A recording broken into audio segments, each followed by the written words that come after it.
জানো তো আমার আদ্ভিকের জন্য এখন হয়তো আমি নিজের যত্ন সেভাবে নিতে পারি না বা সময় দিতে পারি না নিজেকে, কিন্তু আমার প্রত্যেকটা সময় প্রত্যেকটা মুহূর্ত আমি যে ওকে দিতে পারি না, তার জন্য লাকি ফিল করি।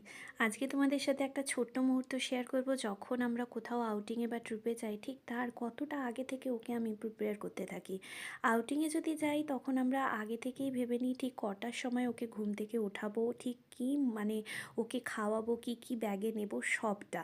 এখানে দেখো ওকে আমি আগে সবার প্রথমে রেডি করে নিয়েছি, ফলে আমার জন্য একটা মেন্টাল পিস কাজ করে যে আমি আমার বেটাকে রেডি করে দিলাম। এরপর আমি আমার হাজব্যান্ডকে বলি রেডি হয়ে নিতে, দেন ওকে অনেকটা সময় ও দিতে পারে, দেন আমি নিজে রেডি হওয়ার জন্য সময় পেতে পারি। তোমাদেরকে আগেই বলে নিই, আমার কিছু কিছু ভিডিও কিন্তু আমি ভালোবেসে গোপ্রোতে শ্যুট করি, যেগুলো কিন্তু ভীষণ ভালো আসে। তোমরা একটু ফোনটাকে ঘুরিয়ে ফুল স্ক্রিন করে দেখো, আশা রাখছি ভীষণ ভালো লাগবে।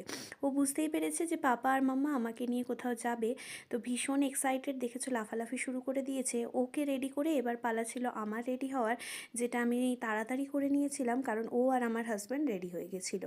আমরা যাচ্ছিলাম খুব সামনেই একটা রেস্টুরেন্টে, যেটা তোমাদের নেক্সট ভিডিওতে শেয়ার করব। এইভাবেই আদ্ভিককে নিয়ে চলতে থাকে আমাদের প্রত্যেকটা মুহূর্ত। ভালো থেকো সবাই, আবার দেখা হবে।